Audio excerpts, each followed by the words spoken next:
Hey there, Wranglers. Some of you may or may not know I grew up in Alaska, and there's some interesting things that we have all kinds of legends and stuff like that. Alaska is kind of a magical place, but one of the most important things I ran into was, and I say it's important just because you had to be careful because Alaska doesn't have, in certain places, doesn't have normal beaches. They don't at all. And I have a friend in Florida, a good friend, who's really into mudding. What he does is he builds mud pits and he sits in them and he does his thing. It's probably pretty good for you. I've never done it and I never will. But uh, in Alaska, the reason I bring this up, I had to tell him about this because in Alaska, the mud on the beaches had a totally different aspect to them. It was incredibly dangerous. In fact, it was lethal in certain areas. There'd be mud out, tide would go out, there'd be mud on the beach, and if you went out there and you got stuck, you were done. You were completely done. I don't care if they brought a bulldozer in or whatever. They had to rip your legs off to get you out of there. Once you got in a certain depth of that mud, you were done. I mean, you were absolutely done because then the tide would come back in and drown you. Now, this isn't something that we just happened, in recent history. The Eskimos, pardon the language, but the Inuit people had legends about this. That there was a giant oyster under the mud that would bite you and not let you go, and it would wait for the tide to come in and drown you. In fact, they even had little totem poles. Like you have a totem pole like the oyster, but he was kind of vertical, and you have a poor guy sitting there with his arms stuck in the totem pole, waiting for that tide to come in. But that mud was so I don't even know if viscous is the right word. So sticky, so you know, just basically as like a vacuum of some kind. It would just not let you out, and there weren't a lot of people getting killed that way because they stayed off the beaches. Now the beaches weren't pretty at all. Where I'm talking about, they were gray. The mud was grayish black. The water was just gray. The skies were usually dark, or darker, not like nighttime, but overcast, and it was cold as hell, even in summer, right there by the sea at certain times.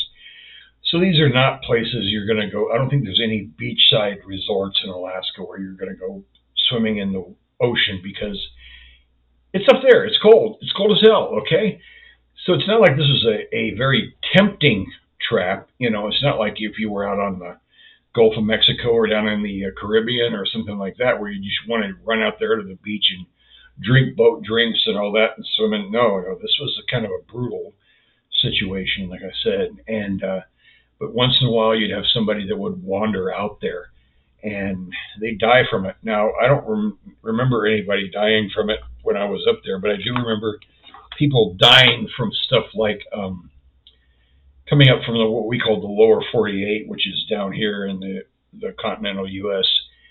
Well, not Alaska, but the rest of us, the rest of the place, and they go up there to hunt or they go up there to do whatever, and they'd get on the wrong side. They get between a moose and her cub, and they get stampled.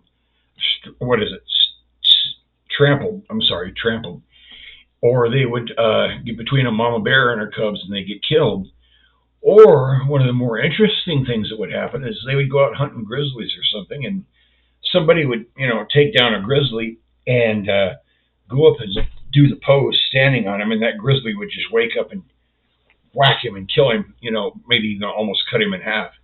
Grizzlies have a very primitive nervous system. Alaska is a very dangerous place, so even if you shoot a grizzly, he's not going to be, and he seems dead, he ain't going to be dead for a while.